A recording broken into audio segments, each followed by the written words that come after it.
Good morning. I hope you all are doing well. If you're bored, go online, look at the picture of the black hole that they have unleashed. It's really cool. It's an actual picture of this black hole, so many million light years away and stuff.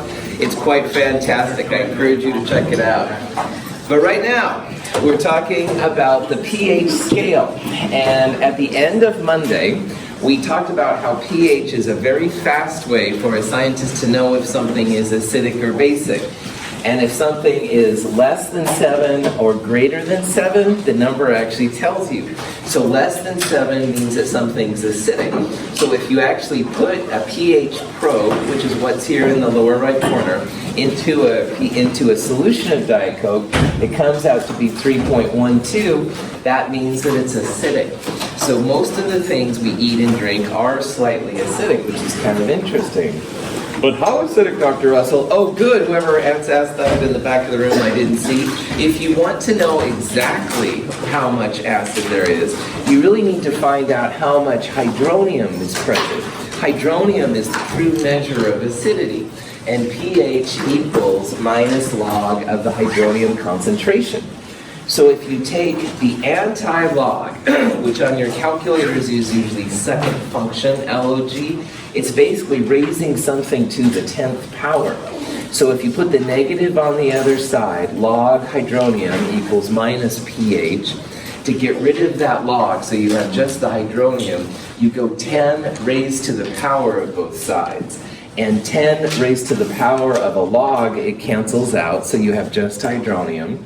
The other side, you have 10 raised to the power of minus pH. So in your calculators, 10 raised to the minus 3.12 comes out to be 7.6 times 10 to the minus 4 moles per liter. Now, think about this in relationship to the lab we did yesterday, or we will do today. The HCl we were using was about 0.30 moles per liter. This Diet Coke is nowhere near that much acid, all right, 10 to the minus 4, but it is something kind of comparable, all right? We can relate the acidity of things we eat and drink to the acidity of things we actually have in lab. So here's a possible question that you might see. We have some random solution with a pH of 4.50, and we want to know what the hydronium concentration is. And hydronium is the H3O+, all right? So what we do here is you go 10 raised to the power of minus 4.5. If you have your calculators, it's not hard to do. Even if you don't have the LOG button on your calculator, you can still go 10 caret to the little thing, minus 4.50 to get the number. And if you want to do it, cool. And if you don't, no worries. 3.2 times 10 to the minus 5 is the concentration. So knowing how to go from hydronium, from pH and vice versa is one of the things that we'll do. Any questions?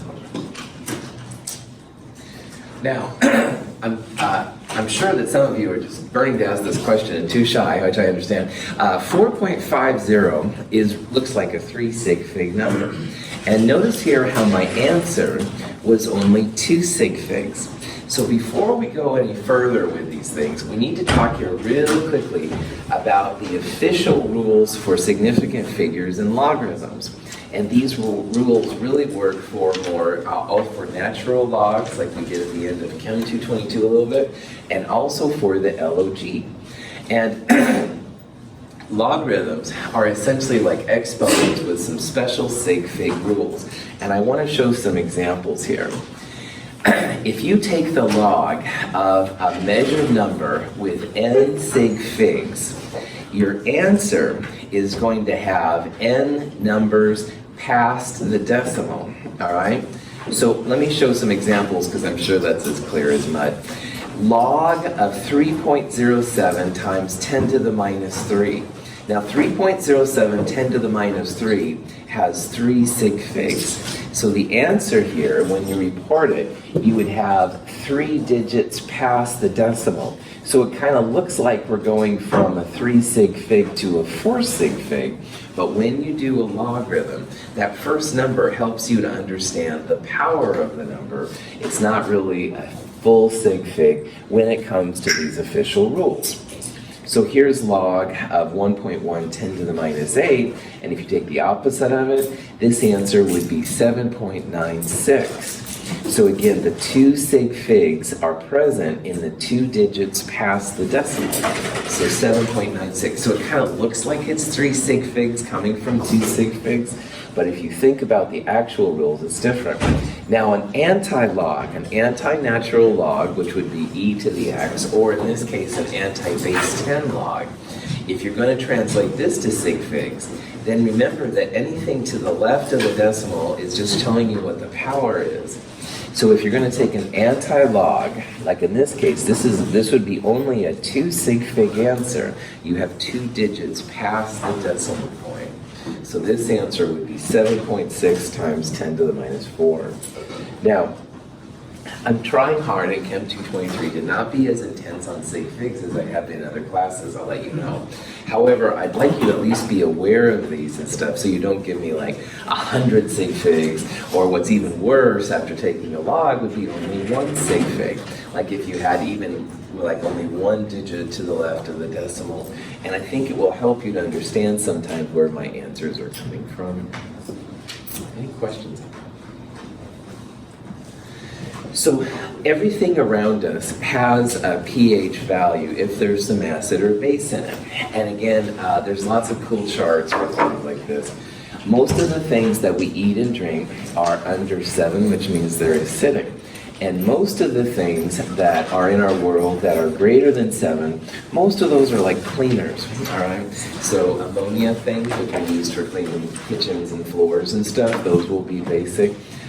Sodium hydroxide is used sometimes as Drano, those kind of things, very, very basic. Having something at exactly 7 is rare. Blood is pretty close to it, all right? Blood is as a pH of 7.4. A lot of water you drink from the tap is actually a little bit acidic. As carbon dioxide dissolves in the water, it makes a little bit of carbonic acid. So unless you have very pure water that's been essentially distilled so all of the gases get out of it, and you put something like nitrogen back in it, usually even water has a little bit of an acid solution to it. So it's kind of fun in a nerdy way to think about the pH of things around us. There's actually a whole bunch of different pH scales. Now, pH is the one that is by far the most important. pH equals minus log of the hydronium. But you can, in theory, have a pH scale for just about anything. So px is just equal to minus log of the x. For example, let's say we had this thing called Ka, which we will talk about later. pKa would be minus log of the Ka. So if you had a bunch of Ka values and you went minus log of those numbers, that would give you a pK value. And pK gesundheit is something that we will talk about here in a little bit. So if you hear that now, you know where it's coming from. A pOH scale is something we'll talk about a little bit too. So you can have a pH scale for acids. You could also have a pOH scale for bases. And pOH would equal minus log of the hydroxide concentration. So if you had a whole bunch of bases around, you could figure out what their pOH values would be, and it would be comparable to a pH. Now remember with pH, the smaller numbers have more acid and the larger numbers have less acid. So pH is less than 7 or more acidic than pH is greater than 7. Those kind of rules would apply here too, but it would be relative to what you're looking at. So pOHs less than 7 would have lots of base, and a pOH larger than 7 wouldn't have as much base. Now, Kw is the water autoionization constant we talked about on Monday, and it's equal to how much water breaks down to hydronium and hydroxide. So Kw, we saw, was 10 to the minus 14th if you're about room temperature, and it's equal to hydronium times hydroxide. Well, in the world of logarithms, you can take the negative log of both sides. Oh, the fun things we can do in this class. So anyway, minus log of this number comes out to be 14, all right? And minus log of this, you can actually break up in the logarithm world into two separate pieces. This is one of the things that people like about logarithms. So instead of having them multiplied by each other, you can go minus log of hydronium plus minus log of hydroxide. And minus log of hydronium is what pH is, and minus log of hydroxide is what POH is. 14 equals pH plus POH is pretty handy for scientists because it's a nice way to relate how much acid there is to how much base there is with these px scales. So when you see 14 equals pH plus POH, it is using KW. And if you have pH, you can quickly find POH and vice versa. Now, in a little bit, we're going to talk about this pKa thing more. I saw it up here how pKa equals minus log of Ka.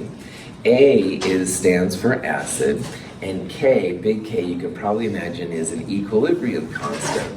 So pKa is going to be minus log of this Ka thing. 14 also equals pKa plus pKb. B stands for base, that's an equilibrium constant for base. Keep this in the back of your mind while we go through the next sections and stuff. But if you see it now, we'll see that this is another relationship that can be pretty handy. This is kickboxing, Professional Kickboxing Association, so yeah. So we're just identifying like POH pretty much means the base. Obviously the pH is related to acid. Yeah. Every substance, Tigran, has both acidic and basic properties. If it has lots of acid, lots of hydronium, it won't have very much hydroxide, but because it's equilibrium, you will have a little bit of both, yeah. So usually one of them is more important than the other, but technically they do have a little bit of both. Every time you drink a little bit of water, you're going to be drinking a little acid and a little base, all right? Things like Diet Coke, which are acidic, you have a lot more acid than you have base, but there is still some. Yeah, Michael? KW is saying it's an equilibrium constant for a weak acid or KW is for water. It's water breaking down to hydronium and hydroxide. It's actually what happens in water. So the water in front of you, man, it's got a little hydronium and a little hydroxide in. It's temperature dependent, but at room temperature, 10 to the minus 14th is the number. Good. Cool. Let's say we have a solution with a hydronium, H3O plus, of 3.2 times 10 to the minus 5. And we want to find the POH of it, all right? So here we have something that has an acid value, a hydronium value, all right? And we essentially want to turn it into POH. And this goes along with what Tigran and Michael were asking earlier too. So to solve a problem like this, there's a couple different ways you could do it, all right? Hydronium, this number, times hydroxide gives you the KW that Michael just asked about. So KW divided by this number would give you the hydroxide, and then minus log of the hydroxide would give you the POH. Another way you could do this is you could turn this number into pH. So minus log of this number would give you pH, and then pH plus POH would equal 14. Either way you do it is fine. If you do this correctly, 9.51 should be the number that pops out. And again, you can go hydronium to hydroxide, and then minus log of hydroxide would give you POH. Or you could turn this number into pH. 14 minus pH would give you 9.512. All right? Any questions? Knowing about acids and bases is pretty cool. And in the lab, we have a special type of a paper called a litmus paper. And a lot of times there's different types of litmus papers, but the color will oftentimes tell you if something is acidic or basic. Now, this kind of litmus paper The acids are usually more red and the basics are more blue, all right? That's kind of a stereotype, I'll be honest, but usually that's kind of the case and stuff with these things. Now, we can use our understanding of pH, pOH, hydronium, and hydroxide to make some kind of relative comments about what happens when you have an excess of one. Because like I just said to Tigran a little bit ago, you always have some acid and some base, but if you have a lot of acid, then you're not going to have as much base, and vice versa. So in an acidic solution, acidic solutions mean you have a lot of hydronium, all right? So your hydronium number will be higher. And these are very relative terms, all right? They're very relative, but hydronium will be higher than the base, hydroxide, because hydronium times hydroxide gives you Kw, which is a constant. So if hydronium goes up, your hydroxide will go down. But we can go farther than that.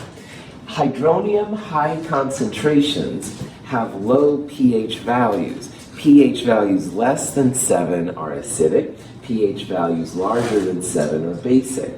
So high hydronium means low pH. pH is less than 7. Also, if you don't have very big hydroxide values, small hydroxide, that means your pOH is going to be high. The P scale means low values have a lot and high values mean not so much.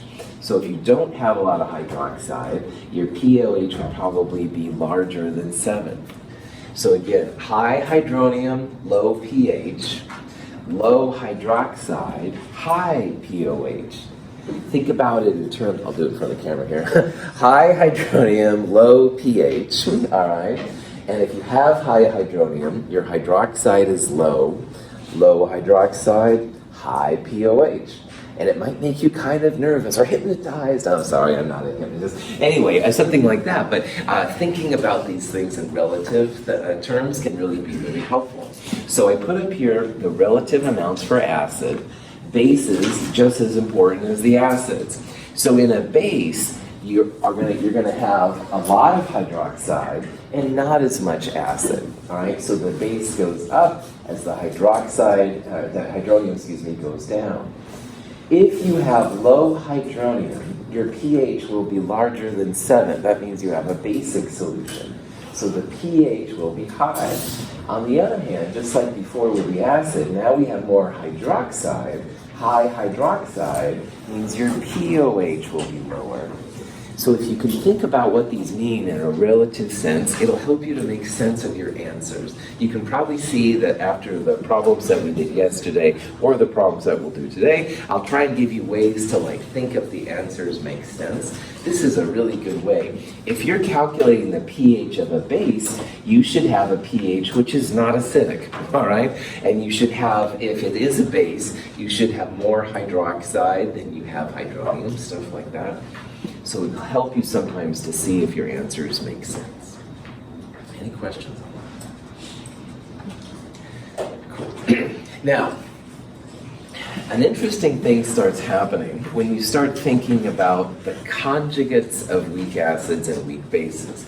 On Monday, we talked about how all systems will have some type of a conjugate going on with them. And a conjugate is like the opposite. So acid, for example, would create a conjugate base, and a base would create a conjugate acid. And any equilibrium or any reaction stuff, you will have those kind of properties. But we can go even further. Acetic acid is a weak acid. And if you strip an H plus from it to figure out what the conjugate's going to be, it's going to be acetate.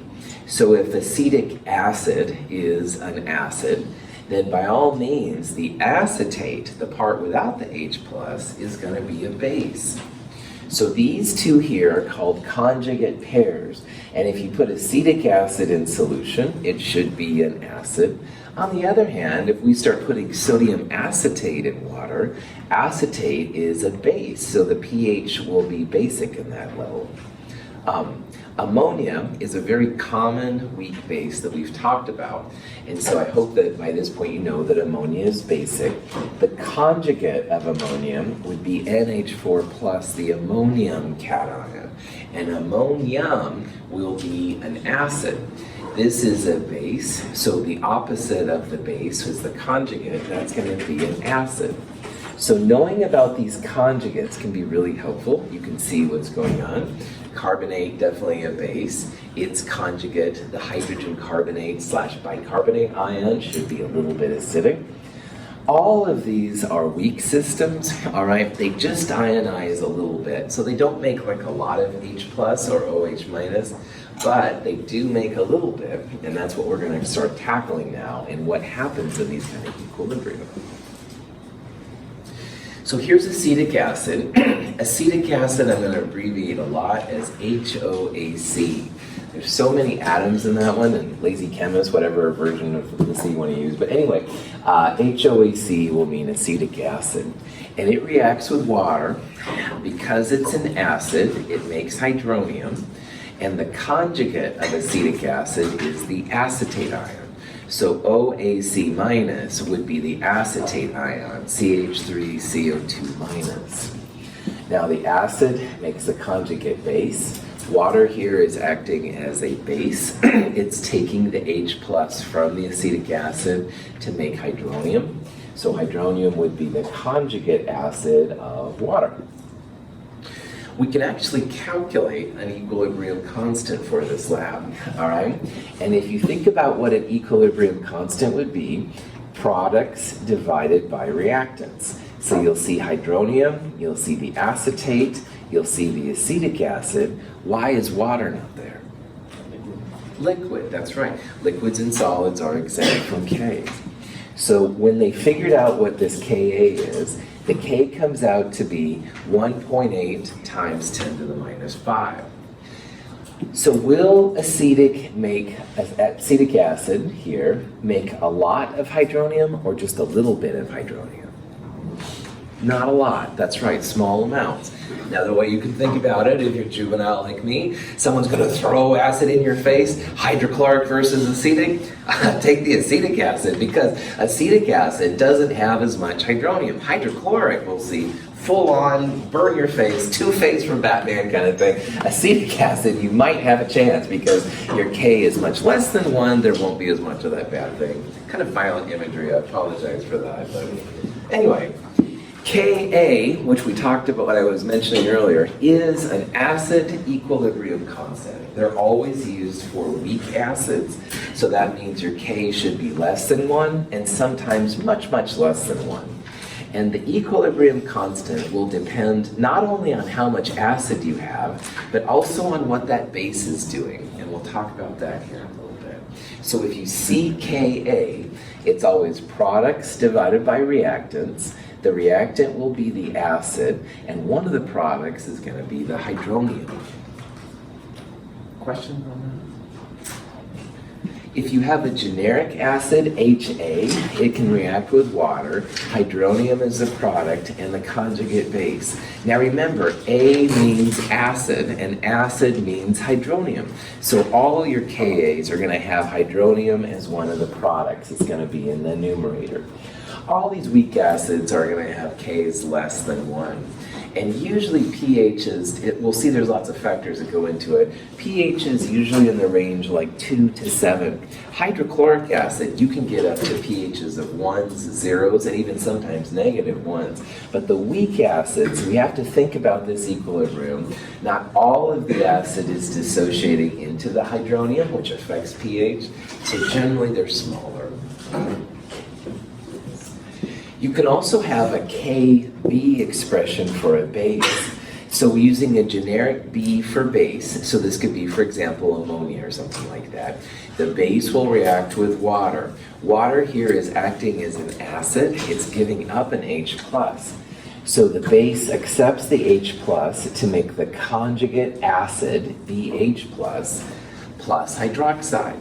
Now remember, B means base, and base means hydroxide. So all of these Kbs are going to have hydroxide as a product, just like the Kas had hydronium as a product.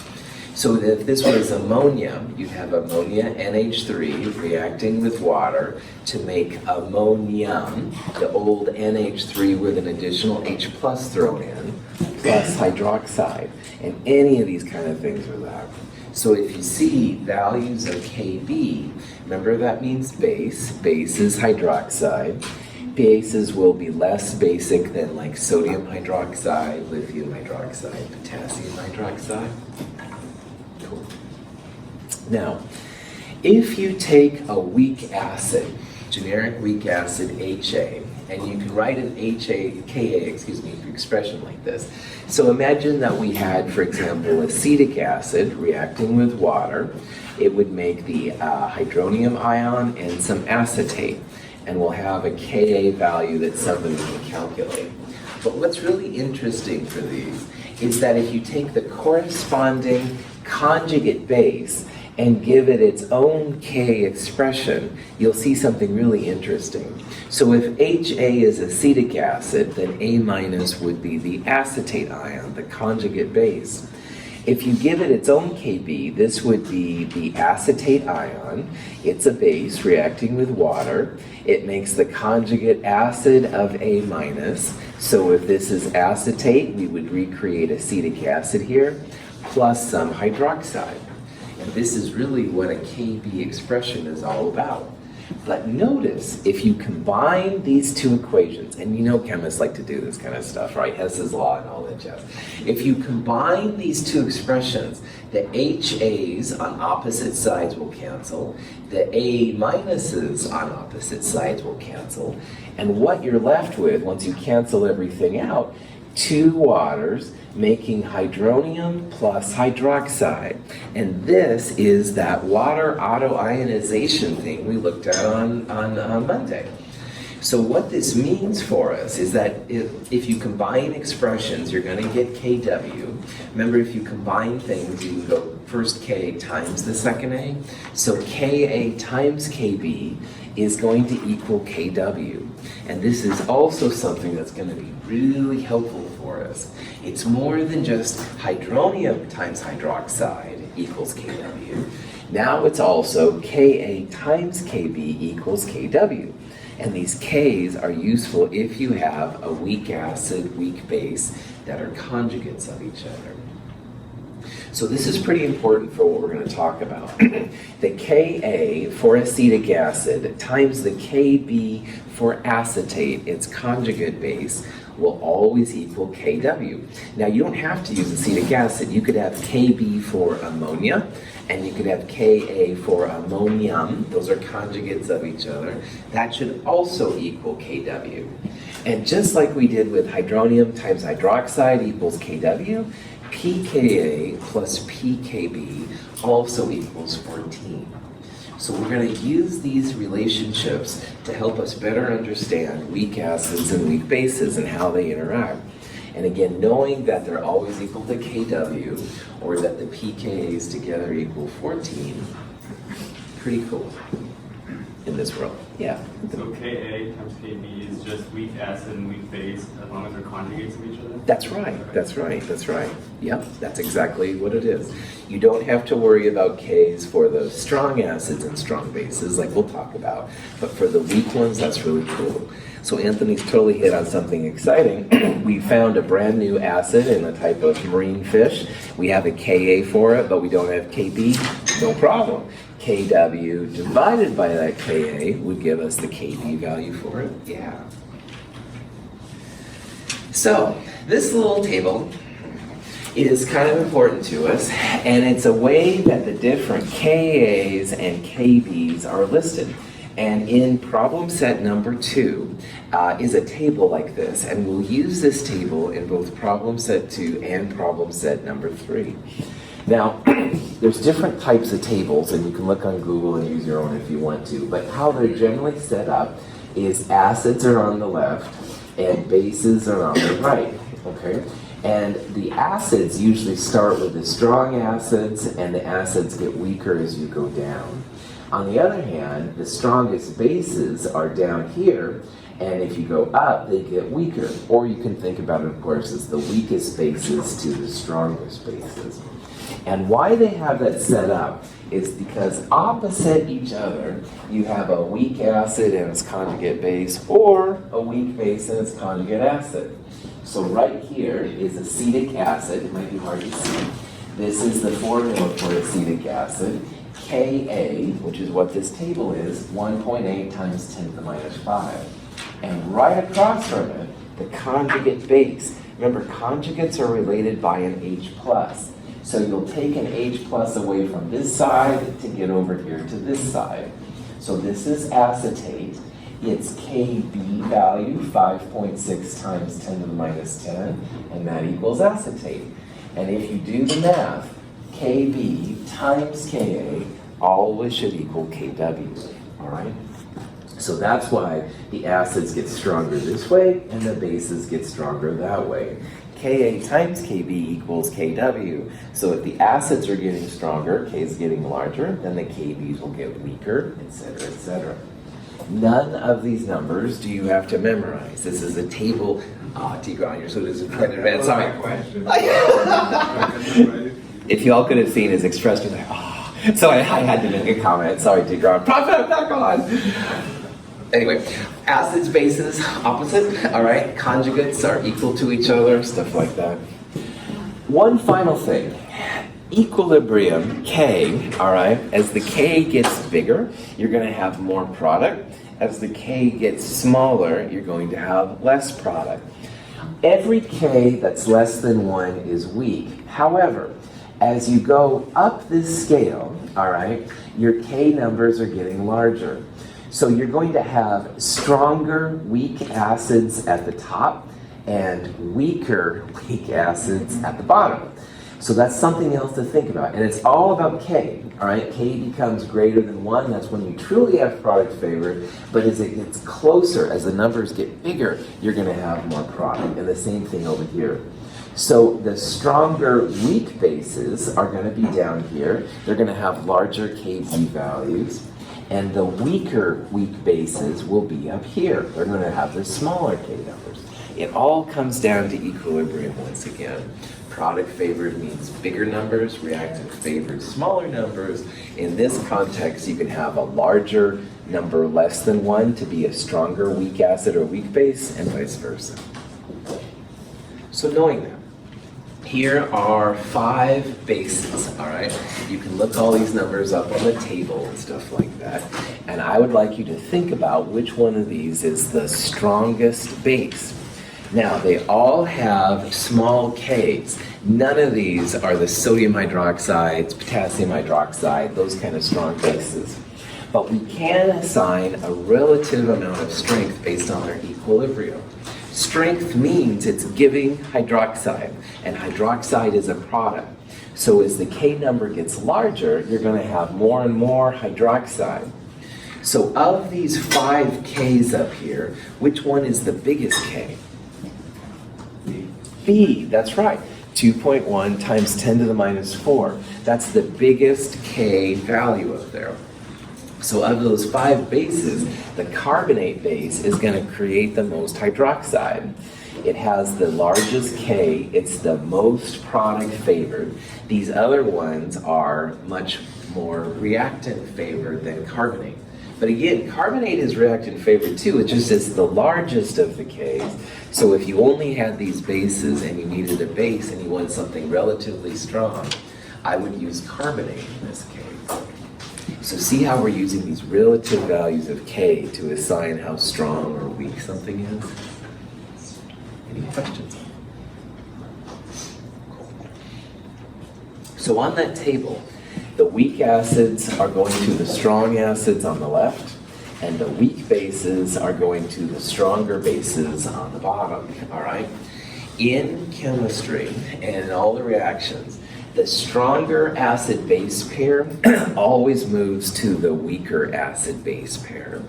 I sometimes call this the bullying effect, which is not a good thing, but it's true. In chemistry, stronger acids will push towards the weaker acids, And also, stronger bases will push towards the weaker bases. And I'll show you some examples. Now, why this is important is that if you put two substances together, you can sometimes then make a prediction as to what's going to happen. And again, the key thing here is that the stronger will push towards the weaker. Nitric acid is one of the 5 strong acids. And let's go over that list once again, because that's a pretty important list. Nitric, hydrochloric, HCl, hydrobromic, hydroiodic, and perchloric acid. Those 5 acids are the strong ones. On that table I just showed you, there were a gazillion acids, all right? If the acid listed is not one of those 5, we can assume it's weak, all right? And it's going to have a K value associated with it, stuff like that. But anyway, nitric acid is one of those 5 strong acids, and it will react with water. Water will definitely be a base.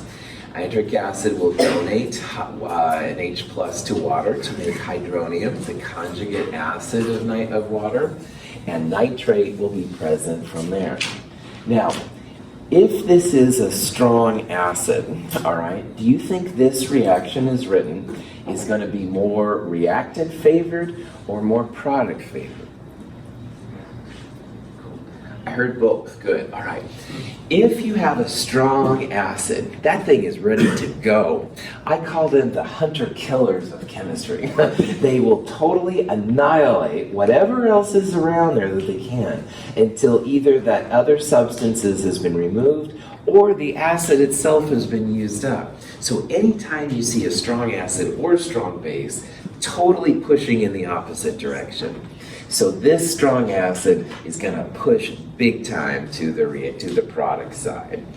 In this particular reaction, I wrote an equilibrium symbol, but really, because it's a strong acid, I should have just had a single arrow. Those strong acids and strong bases are on those lists because they push to the other side. It's kill or be killed, use up or use. I don't know, this isn't really working out too well for me today, but anyway, they push to the opposite side that they're on, all right? And that's a big time about strong acids and strong bases. So if we had to predict what kind of K we'd have here, there's not going to be hardly any reactant because the strong acid pushes to the opposite side. And we should have almost exclusively product. I'm not going to say 100%, but it's probably going to be like 99.999%. So if we calculated the K here, it's going to be much, much, much, much, much larger than 1. Very, very product favored. I will put from here on in that it's a single-sided arrow to the right. All the strong acids and strong bases push in the opposite direction. So in this case, nitric acid dominates over hydronium, and nitric acid is considered a stronger acid than hydronium. Hydronium pushes harder. But you can also do it from the base perspective because water and nitrate here are both bases, and this reaction is pushed to the opposite side. So we would predict that water is a stronger base than nitrate because this reaction is once again pushed to the product side. So nitrate is weaker than water, hydronium is weaker than nitric acid. We would predict this reaction would be product favored. But you can't say that for every reaction, that's for sure. So nitric acid, strong acid, pushes in the opposite direction. More, it's stronger than H3O+. So on that table, if you was a list of things, HNO3 would be listed before water.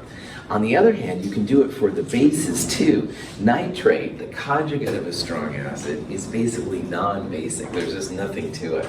So we would say that water is a stronger base than nitrate. And K here is going to be very large. So again, really, we should write a one-directional arrow there instead of equilibrium, just because of the strong acid presence. Strong bases will do this too. Now, here's an example of using a weak acid. This is acetic acid once again. It reacts with water, it makes an acid, and it makes some kind of conjugate base.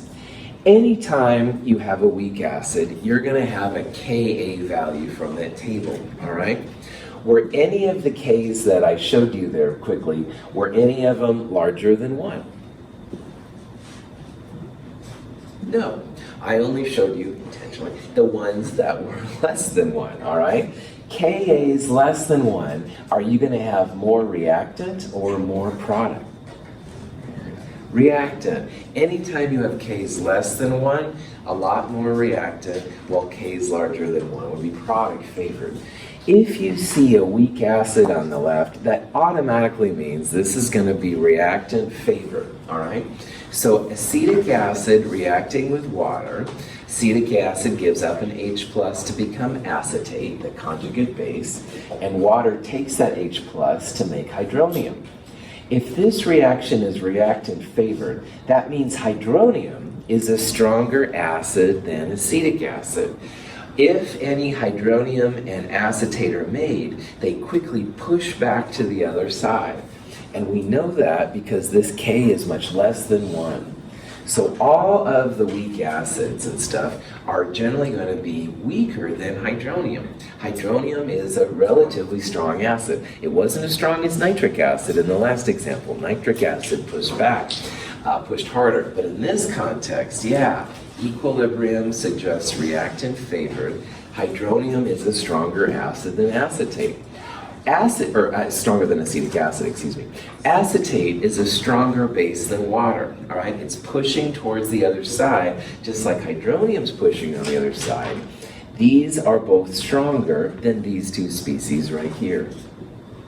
So hydronium is stronger than acetic acid because it's reactant favored.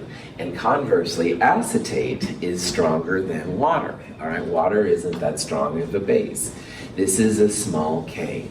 So this is also why you can safely drink water, all right? Because first of all, our bodies are used to it. But second of all, it really isn't a very good acid or base, all right? It's very, very small amounts of hydronium and acetate created. Now, here comes a fun reaction. HCl, a strong acid, sodium hydroxide, a strong base. Will you predict, based on that part alone, that this reaction is more reactant favored or more product favored? Product, big time. Strong anything pushes in the opposite direction. Here we have a strong acid and a strong base. It's really silly for me to write equilibrium, but I want you to think about these in relative concepts. We really should write a single arrow here because that's really what's going to happen. Two of these hunter-killer things going after each other, they will definitely push this reaction to the right side. Now you can break this reaction up. Anything that's aqueous can be broken into the individual ions. So HCl would be H plus and Cl minus. This would be Na plus and OH minus. And I do that because notice how sodium and chloride ions are on both sides. So if you take out the spectators, which are the Na plus and the Cl minus, you have what's essentially H plus OH minus going to water. You could also write this reaction as hydronium plus OH minus going to 2 water, which we saw earlier. So if you're curious about how product favored this is, 1 over Kw is the way to do it. Because water on the reactant side going to the ions on the right is what Kw is all about. So if you have to guesstimate here what the K is, 1 over Kw. And what was 10 to the minus 14th becomes 10 to the positive 14th. Very, very product favored. Now, why this is important for us is that, first of all, nerdy chemists can justify this whole hunter-killer thing without using the terms hunter-killer, for which I apologize. However, when you have strong acids and strong bases, they definitely go towards the product side. And at that product side, you've got water, you've got sodium and chloride, both like non-bases, non-acids and stuff like that. You're always going to have a neutral solution if equal moles of acid and base that are strong are mixed together. So if you have 1 mole of HCl and 1 mole of sodium hydroxide, you're going to be left with essentially salt water. And there was a thing at Barlow High School a few years ago, and somebody was supposedly paid $5 to drink equal amounts of HCl and sodium hydroxide. So they mixed them together, and there's a lot of energy that's released. but they didn't do their math right. And apparently then there was an extra amount of acid or something. And so when they drank it, it just burned their throats out, and the kid had to go to the hospital and stuff like that. So first of all, you will not be doing that for me as an extra credit assignment. I'm letting you know, because I don't even trust myself to do those kind of calculations.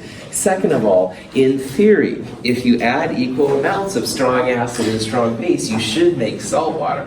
I would never try it, but that's what you should be able to make. Anyway, questions kind of got offline there. Margaret. Cool. This is the opposite of Kw. So if you look back from Monday at the water constant, water was a reactant and these two were the products. And when you flip a K, it's like going 1 over the K value to see what it is. Good question. Let's look real fast here at a weak acid, strong base reaction, because I want to show you and stuff here how this works too. So this is acetic acid, all right, a weak acid. But we also have hydroxide, and let's assume it's from sodium hydroxide, potassium hydroxide, one of the big strong ones. And those two will react to make water and acetate. Now remember that when strong acids and strong bases came together, it basically made water and a salt. But this is more interesting. If you have equal moles of a weak acid and a strong base, the strong base pushes to the other side. You can actually figure out what these numbers are if you want to. If you look at this reaction, and you flip it, like what Margaret asked me about earlier, acetate plus water gives you acetic acid and hydroxide. In the reverse version, that's a Kb. So if someone's curious what this K would be, you would take the inverse of Kb, 1 over Kb. You can look this value up on the table of acids and bases. It was like 10 to the minus 10. So 1 over that value comes out to be 10 to the 9th. And why we can use this number, this is a very product-favored K. So this reaction has a value of K about equal to that. Very, very product-favored. Adding strong base to a weak acid pushes it to the product side. But the difference here is that you're going to have some acetate left over at the end.